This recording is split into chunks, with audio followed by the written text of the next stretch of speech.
I'm nearly 35 years old, and I'm living my worst nightmare. I am so embarrassed by this video. Not this video, this video. I made this video a year ago. I had reached my 35th birthday, and I was watching a lot of like Nathaniel Drew videos, and I thought I would like try like a new style of content and do like a serious personal video essay. And this video, it's actually one of my most popular videos like in the past year. And yeah, it's usually like my #2 video for the month in terms of views. Of course, the #1 video is a video about freelance copywriting that gets, I don't know, 6 times as many views because that's all I'm actually wanted for. But anyways, so like people are seeing this video still, and I fear it is people's first introduction to me. I made this video because I, in my head, had thought that I would certainly be married by 35.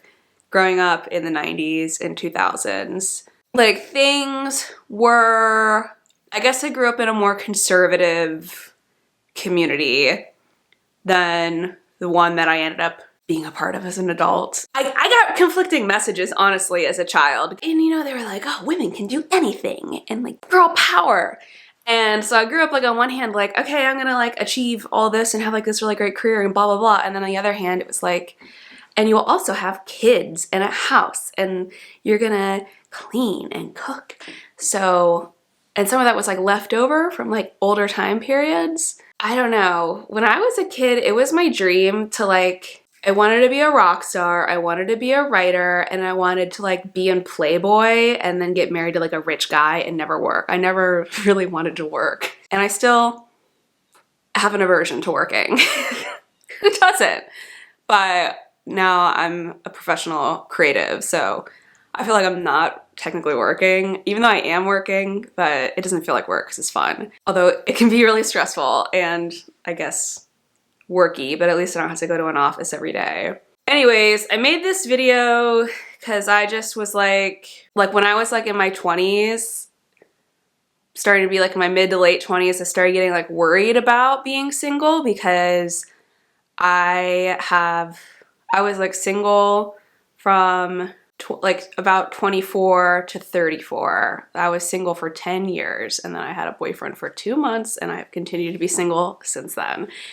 And I used to feel like really bad about that. And I was like, what the fuck is wrong with me? And like I would go on dates, you know, like I would try to use dating apps, and I was like so confused by what you're supposed to do on a dating app. Like, how do you have a conversation with someone? How can you tell if you like them? How do you know if you want to go on a date with them? Who's supposed to initiate the dates? Also a lot of confusion about like, who am I attracted to? Like, what kind of person would I want to be in a relationship with? And to be honest with you, at 36, this question still mystifies me. I do sometimes go on dates, usually with people that I meet in real life, and I'm usually just like, I come away with it and I'm like, well, I don't want that. Like, and there can be certain things that I'll pick out that I'm like, ooh, like I don't really like that. And maybe I'm just looking for something that doesn't exist. I don't know.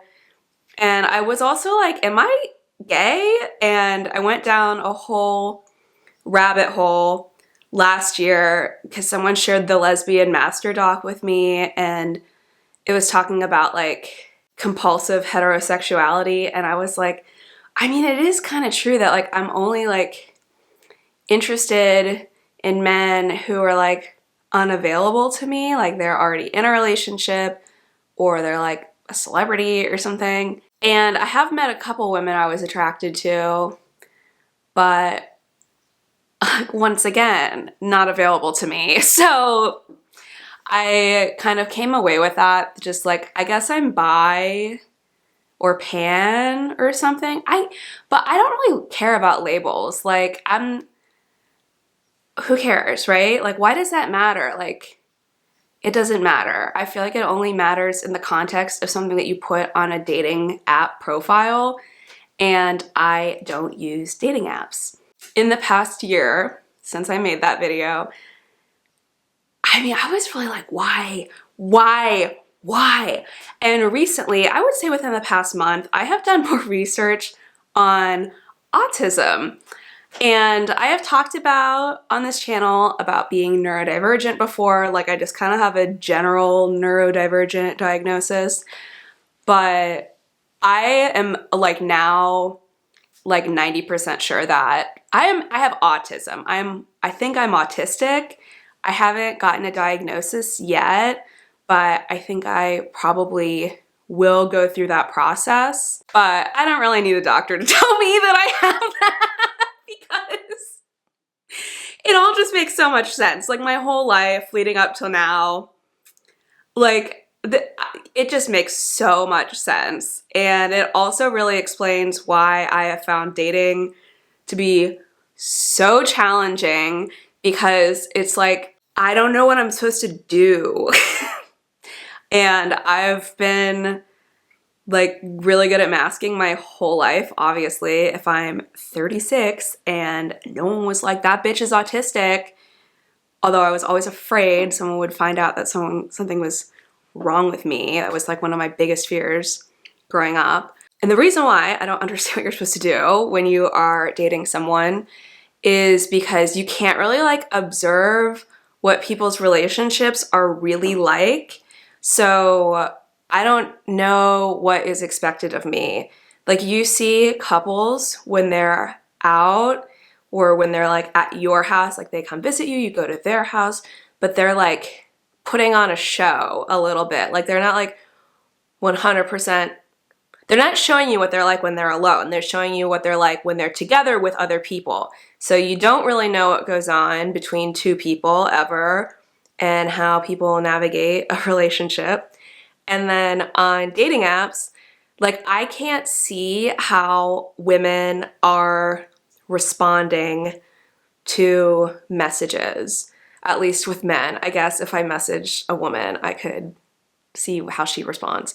But I don't know how women who date men act in the context of dating men. So I don't know what to do on dates. I don't know what to do when I have a boyfriend. I don't know what to do to talk to someone on an app. And like, the whole thing is so overwhelming to me that I just like don't want to do it. And that, ladies and gentlemen, and everyone else, is why I'm 36 and single. So yeah, you could describe that as something being wrong with me if you wanted to, and whatever. I don't really care. Like, that's the reality of my situation. I think now that I know that about myself, it will make things easier for me, because I feel like that was just like on a low simmer, kind of like bubbling beneath my layer of consciousness every time I tried to date. And I would like try to date for like a month and then like be like, and like just not do it for like 3 or 4 months, and then go back and download the apps again, swipe right on some people, try to go on a date. Often the conversations wouldn't even lead up to a date. And it's not that I wasn't getting matches. Like, I would get matches and just like nothing would happen because I don't know how to talk to people. I know how to talk to people IRL. Like, in real life, I'm pretty charming, I think. I think people tend to like me, that meet me, as long as I'm in the right mood. That's like the update on me being a lady of a certain age and single. But the reason why I regret posting this video is because people leave such mean comments on it, and I've deleted a lot of them. I don't know what it is about this topic that like upsets people so much. Like, just saying like, oh, I'm 35 and single and I accept myself. Like people are like, you can't. You like people will be like, well, you're not happy, or like this is what you get for like the way that you've acted, which you don't even know me. You don't know how I act. Like you don't know what my romantic history is. Like you have no idea. It just blows my mind that people would even bother typing these thoughts in. Cause like sometimes I see stuff people post and I'm like, what? That's stupid. I don't agree with that, whatever.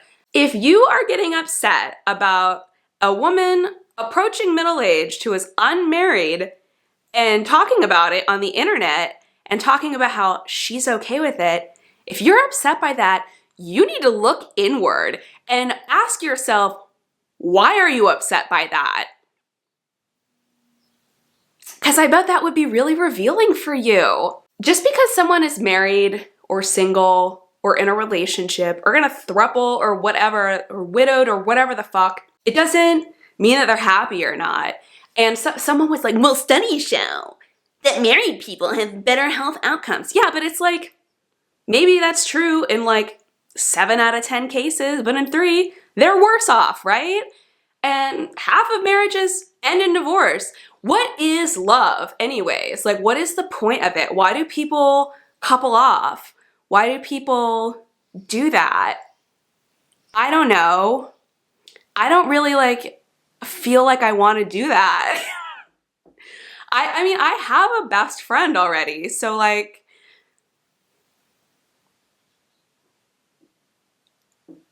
do you know what I mean? Like, I already have a best friend. I don't need a second best friend. I mean, if it happens, it happens. Like, I could, I don't know, it could happen.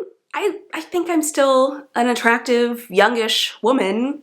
I'm not like upset about it. What I want you to know is that day to day, I don't even think about this. I don't think about it. Every once in a while I meet someone and I'm like, I'm kind of interested in them. I'd like to get to know them more.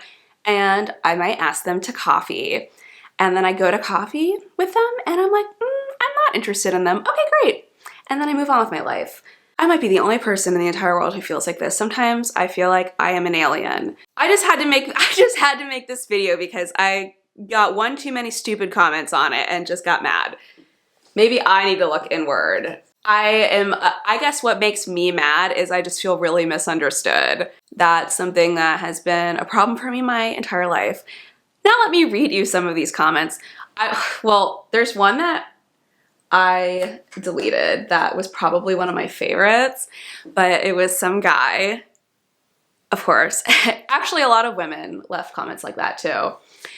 He was like, oh, time to rethink all those trips to Miami or the guys you rejected for not making 6 figures or being over 6 feet tall. I've been to Miami one time and it's because my mom and I missed our flight home from Jacksonville and we got rerouted through Miami. And I never left the airport. So there you go. That was my wild trip to Miami. I actually am looking for someone who is under 6 feet tall because I'm short. And the last guy I dated was over 6 feet tall and it was weird. He was just too tall. Nice guy, too tall for me. And the 6 figures, you know what? My dream is to make so much money that I can have a stay-at-home husband who will make me dinner and take care of our children because I don't want to do that. And that's the only condition that I will have children under is if someone else is the primary parent because I cannot have people touching me all the time. You seem insufferable, so no shocker there. Thanks, Veronica 8. Veronica 8. This one is creepy. The older the berry, the sweeter the juice. Disgusting. You're unmarried because you want to be unmarried. Honestly, John Marcus I7F. That's probably true. Here's a great one. I've played Old Maid, boring game, no offense. I'm 46 years old. Do you live in California, babe? I live in California. My name is Nick David Hagen. No, I don't live in California and I wouldn't date you anyways. She said she was single for 10 years. That doesn't mean she wasn't getting smashed by dudes all those years. Wow. Yeah, I had sex a couple times in between. Like I said, I've dated people. I just wasn't like in a serious relationship with them. Okay, Brian Wokocha6729. And also, who cares? What does that have to do with anything? Oh yeah, here we go. Research has suggested some potential advantages to marriage, like 1, health benefits. Studies have indicated that married individuals experience certain health benefits compared to single individuals. Married people may have lower rates of certain diseases, live longer on average, and show better mental health outcomes. Number 2, emotional support. Marriage can provide emotional support and companionship. A strong marital bond contributes to overall well-being and resilience. Resilience in the face of life's challenges. I would think that this was AI, but there's typos in it, so I don't know what the fuck this person was trying to say, but thank you. Thanks for nothing. Like I said, I have emotional support. I have a best friend. I actually have a lot of friends. I have a strong emotional support system of people who will pick me up from the airport and drive me to the hospital if need be. And I have a dog. Oh, here's a good one. I hope having a pink Xmas tree is worth it. God bless you. God bless you. Can you imagine typing this in and hitting send? Like, look inward, Turbo Feig. Look inward. Also, I just want to say my ex-boyfriend left a really nice comment on this video, so shout out to him. And a lot of people left really nice comments too. And I made this video for those people, like people who are in the same boat as me, or maybe people who are a little bit younger and are worried that they're gonna end up childless and single at 35. Ugh. Girl, let me tell you something else. One last thought before I go. It's really cute when all your friends have kids and they're little babies and you're like, oh, I wish I could have a little tiny baby. Like, a baby is an accessory. Like, you can just bring it anywhere. It just lays there. It doesn't do much. It's like just cute. But just wait until they reach consciousness at like 7, and then they start having like demands and they don't like you anymore. And that's like a normal part of childhood development that they have to go through, and you're driving people around all the time. All I'm trying to say is, like, there are a lot of downsides to having a spouse and having a child and having multiple children. And when you get to a certain age, I'm telling you this if you're younger than me, when you get to a certain age, all of your married friends with kids are gonna be like really wanting to like hear what's going on in your life. There does come a time when you will really appreciate that you have your independence and you have your peace and tranquility, and you don't have people touching you all the time. Ugh. You can just do whatever you want, whenever you want, all the time, forever. And I really like that. I do get kind of lonely sometimes. I've been thinking about getting a roommate. Okay, so that's the end of this video. Another unscripted, uncut gem from Colleen Welsch. Thank you for watching. You can subscribe if you want. Okay, or you can leave a shitty little comment and maybe I'll read it in another video, like in a year. Okay, bye!